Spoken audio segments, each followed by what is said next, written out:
বেসরকারি হাসপাতালগুলো কতটা ব্যবসা করে আর কতটা সেবা দেয়, এই প্রশ্ন আবার ফিরে এসেছে। ঢাকার আদ্দিন হাসপাতালে একসঙ্গে ৬ নবজাতকের মৃত্যুর ঘটনায় স্বজনরা তুলেছেন গুরুতর অভিযোগ। তারা বলছেন, ভোরবেলায় পোস্ট অপারেটিভ ওয়ার্ডে শিশুদের অবস্থার অবনতি হওয়ার পর ডাকাডাকি করেও চিকিৎসক বা নার্স কাউকেই পাওয়া যায়নি।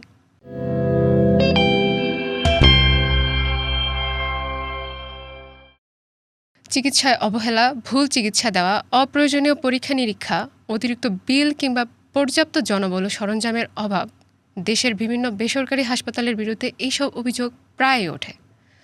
অথচ বাংলাদেশের স্বাস্থ্য ব্যবস্থার বড় অংশ এখন দাঁড়িয়ে আছে এসব হাসপাতালের ওপরই।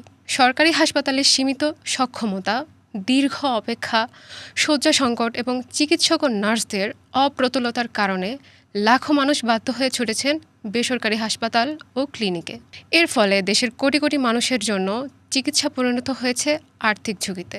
যুক্তরাষ্ট্রের national institute of health NIH প্রকাশিত এক গবেষণায় বলা হচ্ছে, বাংলাদেশের মোট স্বাস্থ্য ব্যয়ের মাত্র 23% যোগান দেয় সরকার, কিন্তু 97 সালেও এই হার ছিল 37%। অর্থাৎ সময়ের সঙ্গে স্বাস্থ্যখাতে রাষ্ট্রের অংশগ্রহণ কমেছে আর বেড়েছে মানুষের নিজস্ব ব্যয়ের বোঝা।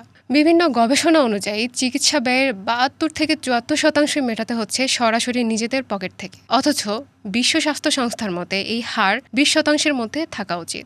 স্বাস্থ্য অর্থনীতিবিদদের ভাষায় এমন পরিস্থিতিতে স্বাস্থ্য ঝুঁকির পাশাপাশি অসুস্থতা হয়ে উঠেছে দারিদ্র্যেরও কারণ।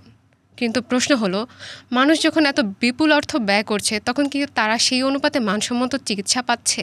বাস্তবতা হলো, দেশের অধিকাংশ বেসরকারি হাসপাতালেই নেই পর্যাপ্ত নিজস্ব বিশেষজ্ঞ চিকিৎসক, প্রশিক্ষিত নার্স এবং ক্ষেত্র বিশেষে আধুনিক সরঞ্জাম। এসব হাসপাতালের প্রায় সবাই নির্ভরশীল হয়ে আছে সরকারি ডাক্তারদের ওপর। অনেক হাসপাতাল কার্যত ব্যবসায়িক মডেলে পরিচালিত হলেও সেবার মান নিয়ে রয়েছে গুরুতর প্রশ্ন। এর ফলে একদিকে মানুষের পকেট হচ্ছে খালি, আর অন্যদিকে চিকিৎসার নিরাপত্তা ও গুণগত মান নিয়েও বাড়ছে উদ্বেগ। এসব অবস্থা দেখে ঢাকা বিশ্ববিদ্যালয়ের হেলথ ইকোনমিক্স ইনস্টিটিউটের অধ্যাপক ডক্টর সৈয়দ আব্দুল হামিদ বলছেন, সমস্যাটি কোনো একক হাসপাতাল বা ব্যক্তির ব্যর্থতা নয়। তার ভাষায়, স্বাস্থ্যে যা হচ্ছে ইন্ডিভিজুয়াল ফ্যাক্টর হিসেবে বিবেচনা করলে ভুল হবে। পুরো ইকোসিস্টেমটাই কলাপস করেছে। বিশেষজ্ঞরা বলছেন, সরকারি স্বাস্থ্য ব্যবস্থার দুর্বলতা, বেসরকারি খাতে অপর্যাপ্ত নিয়ন্ত্রণ, চিকিৎসা ব্যয়ের লাগামহীন বৃদ্ধি এবং স্বাস্থ্য বিমার অনুপস্থিতি সব মিলিয়ে দেশের স্বাস্থ্যখাত এখন এক গভীর সংকটের মুখোমুখি। প্রশ্ন উঠছে, বাংলাদেশের বেসরকারি হাসপাতালগুলোতে কতটা সেবা দিচ্ছে আর কতটা ব্যবসা করছে? কেন চিকিৎসা খরচ ক্রমাগত বাড়ছে?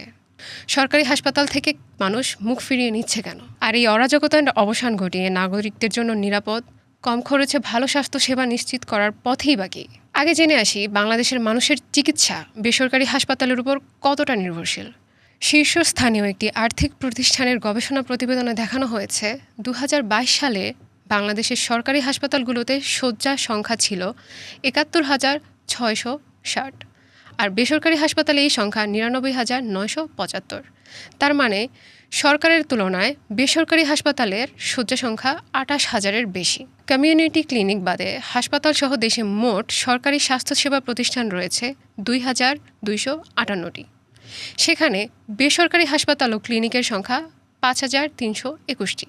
বেসরকারি খাতে সবচেয়ে বেশি ডায়াগনস্টিক সেন্টার, এই সংখ্যা 9,500-এর বেশি। বেসরকারি বেশিরভাগ হাসপাতালেরই পরিবেশ পরিষ্কার ও পরিচ্ছন্ন। বড় হাসপাতালগুলোতে নানা রকমের সেবা মেলে একই ভবনের নিচে, কিন্তু খরচ বেশি।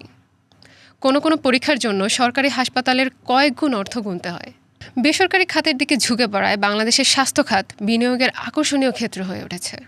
বাংলাদেশে বিনিয়োগ উন্নয়ন কর্তৃপক্ষের হিসেবে 2010 সাল থেকে প্রতি বছর স্বাস্থ্য খাতে বিনিয়োগ প্রবৃদ্ধি হয়েছে 10%-এর বেশি। 2023 সাল নাগাদ এই খাতে $14 বিলিয়ন এবং 2033 সালের মধ্যে $23 বিলিয়ন বিনিয়োগ হবে। বিভিন্ন গবেষণায় ধারণা দেওয়া হচ্ছে যে দেশের 60%-এর বেশি রোগী যাচ্ছেন বেসরকারি খাতে। তবে এই হার আরও বেশি বলে মনে করেন স্বাস্থ্য অর্থনীতি বিশেষজ্ঞ অধ্যাপক ডক্টর সৈয়দ আব্দুল হামিদ। স্বাভাবিকভাবেই প্রশ্ন আসছে, কেন পিছিয়ে পড়ছে সরকারি হাসপাতাল? আর বেসরকারি হাসপাতালের সঙ্গে টিকে থাকতে হলে কি করতে হবে তাদের?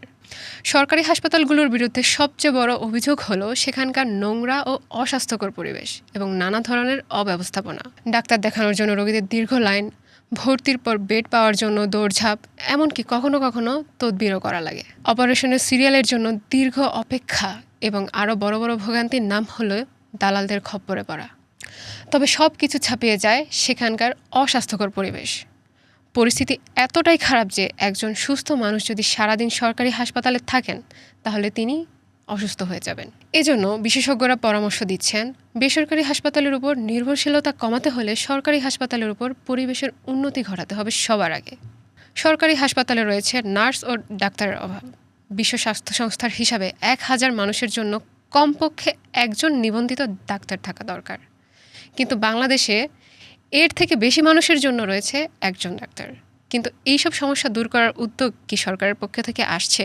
বিশেষজ্ঞরা বলছেন, সবকিছু উন্নত করার জন্য প্রথমেই দরকার অর্থ সরবরাহ বাড়ানো। কিন্তু গত অর্থ বছরে বাংলাদেশে স্বাস্থ্য খাতে বরাদ্দ মোট জিডিপির মাত্র 0.67%, অথচ এটা 2%-এর কাছাকাছি হওয়া উচিত বলে মনে করেন তারা। যুক্তরাষ্ট্রের NIH-এর প্রতিবেদনে বলা হয়েছে, স্বাস্থ্য খাতে সরকারি অর্থ ব্যয়ের ক্ষেত্রেও বৈষম্য রয়েছে। দরিদ্র ও গ্রামীণ বিভাগগুলো মাথাপিছু বরাদ্দ পায় কম। অন্যদিকে সরকারি তৃতীয় স্তরের মানে টারশিয়ারি হাসপাতালগুলোর সেবার বড় অংশ ভোগ করে তুলনামূলকভাবে সচ্ছল জনগোষ্ঠী। ফলে স্বাস্থ্য খাতে সরকারি বিনিয়োগের সুফল সমানভাবে সবার কাছে পৌঁছায় না। এই পরিস্থিতি থেকে উত্তরণের জন্য স্বাস্থ্য খাতে সরকারি অর্থায়নের বড় ধরনের সম্প্রসারণ এবং স্বাস্থ্যকর্মীর সংখ্যা উল্লেখযোগ্যভাবে বাড়ানোর প্রয়োজন বলে মনে করেন সংস্থাটি। তারা বলছে, স্বাস্থ্য খাতে বাংলাদেশের সরকারের ব্যয় বর্তমানের তুলনায় 3 গুণ বৃদ্ধি করা প্রয়োজন। একদিকে সরকারি হাসপাতালের অব্যবস্থাপনা আর অন্যদিকে বেসরকারি হাসপাতালের ব্যয়ের বোঝা। তাহলে সাধারণ মানুষ যাবে কোথায়? জনস্বাস্থ্য বিশেষজ্ঞ ডক্টর মুস্তাক হোসেন মনে করেন, প্রাইমারি ও জরুরি স্বাস্থ্যসেবার মতো বিষয়গুলো নাগরিকদের বিনামূল্যে পাওয়া উচিত। তিনি বলছেন, প্রাইমারি হেলথ কেয়ার পুরোটাই ফ্রি থাকা উচিত। এটা বেসরকারি খাতে কেউ করলে সেটাও থাকতে হবে সরকার নিয়ন্ত্রিত ব্যবস্থার মধ্যে। সমস্যা সমাধানে আরেকটি উপায় বলে দিয়েছেন ডক্টর সৈয়দ আব্দুল হামিদ। তার মতে, হয় বেসরকারি হাসপাতালের উপর নির্ভরশীলতা কমাতে হবে, অথবা বেসরকারি হাসপাতাল থেকে সেবা কিনে নিয়ে তার জনগণকে দেবে সরকার। উদাহরণ হিসেবে তিনি প্রসূতি মায়ের কথা উল্লেখ করেন। বাংলাদেশে প্রতি বছর সন্তান প্রসব করেন 30 লাখ মা, কিন্তু এত সংখ্যক ডেলিভারি করানোর মতো সক্ষমতা সরকারি হাসপাতালের নেই। বেশিরভাগ ডেলিভারি হয় বেসরকারি হাসপাতালে। অধ্যাপক হামিদ বলছেন, এই সেবাটা সরকার টাকা দিয়ে জনগণকে কিনে দিতে পারে। মানে বেসরকারি হাসপাতালে কারো সন্তান হলে সেই বিল তাকে দিতে হবে না, হাসপাতালের বিল মেটাবে সরকার। এদিকে নানা রকম সীমাবদ্ধতার মধ্যে নিমজ্জিত থাকলেও বাংলাদেশের বেসরকারি হাসপাতালগুলো মুনাফায় ঘাটতি নেই। আন্তর্জাতিক একাধিক গবেষণার হিসাবে বাংলাদেশের কোনো বেসরকারি হাসপাতাল 16 থেকে 23% পর্যন্ত বার্ষিক মুনাফা করে থাকে, যদিও উন্নত ও উন্নয়নশীল দেশগুলোতে এই হার কম। অস্ট্রেলিয়ায় বেসরকারি হাসপাতালের বার্ষিক মুনাফার হার 4 থেকে 8%, ভারতে 8 থেকে 12 এবং কেনিয়ার মতো দেশে 8 থেকে 15%-এর মতো। কিন্তু মুনাফার হারে এগিয়ে থাকলেও বেসরকারি হাসপাতালের একটি বিষয় বারবার সামনে আসে, তা হলো তাদের বেশিরভাগেরই নিজস্ব কোনো চিকিৎসক নেই। সরকারি হাসপাতালের ডাক্তাররা ডুয়েল জব বা দ্বৈত চাকরির মাধ্যমেই সিংহভাগ বেসরকারি হাসপাতালগুলো টিকিয়ে রাখছেন। স্বাস্থ্য অর্থনীতি বিশেষজ্ঞ অধ্যাপক ডক্টর সৈয়দ আব্দুল হামিদ বলেন, খুব কম বেসরকারি হাসপাতালেই মানসম্মত নিজস্ব জনবল আছে। তারা বাইরে থেকে ডুয়েল প্র্যাকটিসের চিকিৎসক নেয়। এর কারণ হলো বেসরকারি মেডিকেল এবং পরের জেনারেশনের যে সকল সরকারি মেডিকেল কলেজ হয়েছে সেগুলো মানসম্মত নয়। সেখান থেকে লেখাপড়া শেষ করে বেশিরভাগই বেসরকারি হাসপাতালে জয়েন করে। এছাড়া অ্যাক্রিডিটেশন সিস্টেম গড়ে না ওঠায় তাদেরকে তদারকির আওতায়ও আনা যায়নি বলে মনে করেন এই বিশেষজ্ঞ। এই সব কিছু মিলে টোটাল ইকোসিস্টেমেরই গ্যাপ রয়েছে বলে মনে করেন এই স্বাস্থ্য অর্থনীতিবিদ আব্দুল হামিদ। বাংলাদেশের স্বাস্থ্য ব্যবস্থার এই ভগ্নদশা নিয়ে দুরাশায় থেকে যাচ্ছে বিনামূল্যে চিকিৎসা সেবা। জনস্বাস্থ্য বিশেষজ্ঞ ডক্টর মুস্তাক হোসেন মনে করেন, স্বাস্থ্যসেবা পুরোটাই ফ্রি করে দেওয়া উচিত, আর এটা যতক্ষণ না হচ্ছে ততক্ষণ জরুরি ও প্রাথমিক চিকিৎসা এবং কিছু টারশিয়ারি সেবা বেসরকারি হাসপাতাল থেকে সরকার ফ্রিতে নিতে পারে। এই জন্য তাদের দিতে পারে ভর্তুকি।